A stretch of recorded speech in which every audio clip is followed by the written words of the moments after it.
Mozart was 23 when he wrote the Coronation Mass. How much is this a young work? It's very much a work that thrives on the youth and the energy that one would associate with a 23-year-old, but at the same time it has a great deal of maturity in terms of its melodic writing and some of the harmonies and so forth. So although, yes, he is a young man, of course he only had another 12 years of his life, so it's very much a mature work and a composer at the height of his powers.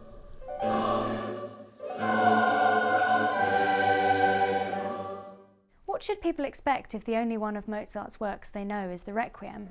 This is very much in the style of, let's say, The Marriage of Figaro or some of the best known of Mozart's mid-period music. It has a very famous soprano solo, for instance, in the Agnus Dei, which is almost exact copy of Dove Sono from The Marriage of Figaro.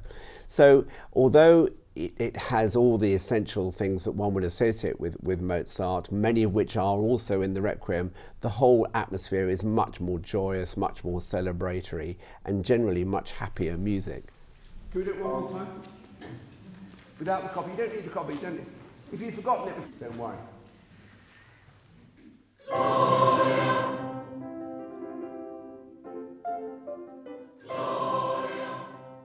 Why is it important to you that the choir perform the Coronation Mass from memory, and will it change the experience for the audience? Well, I hope so. I very much hope so. I'm increasingly of the view that whenever any musicians can work from memory, it really helps to produce a direct line of communication between the performers and the audience.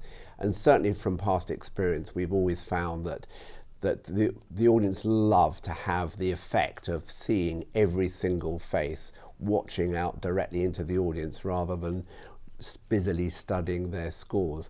And as well as the actual communication and the atmosphere, I think it also helps the business of the ensemble in the performance, and the whole thing tends to come to life in a way which is almost impossible if you don't do it from memory.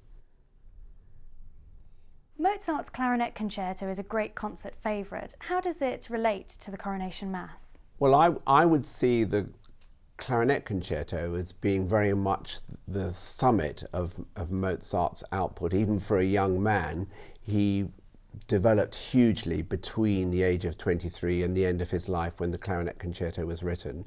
And it's just remarkable that somebody should be able to write such a fine work when the instrument was so new and hadn't been around for very long at all.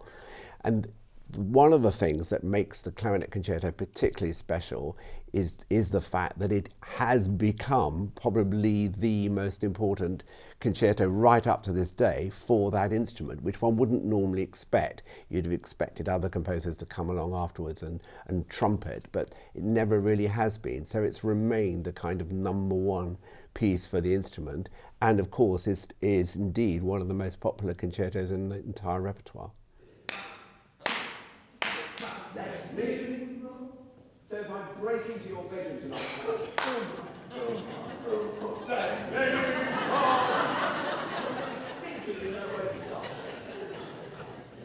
John, 1, 2. Let's hear God Almighty come down.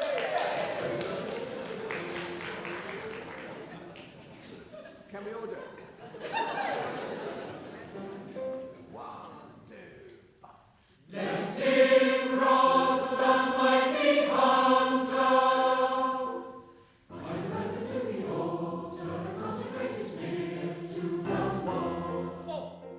The choir are also performing Rejoice in the Lamb.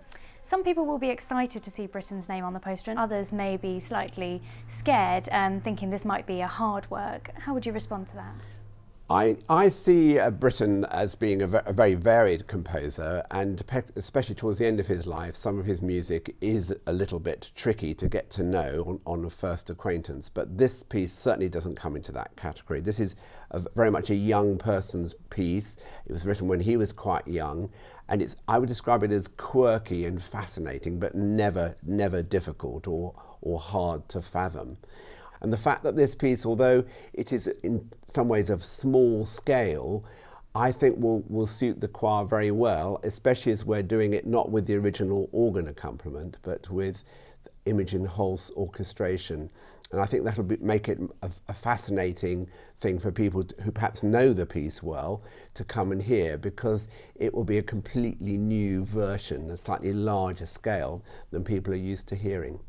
The text which Britten uses comes from the poem Rejoice in the Lamb, a song from Bedlam, written by Christopher Smart when he was in an asylum.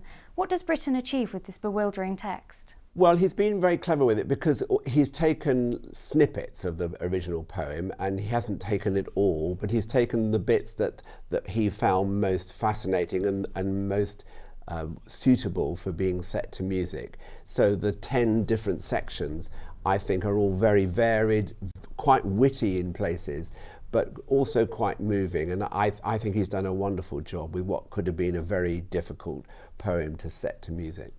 What should someone expect who is unfamiliar with this work?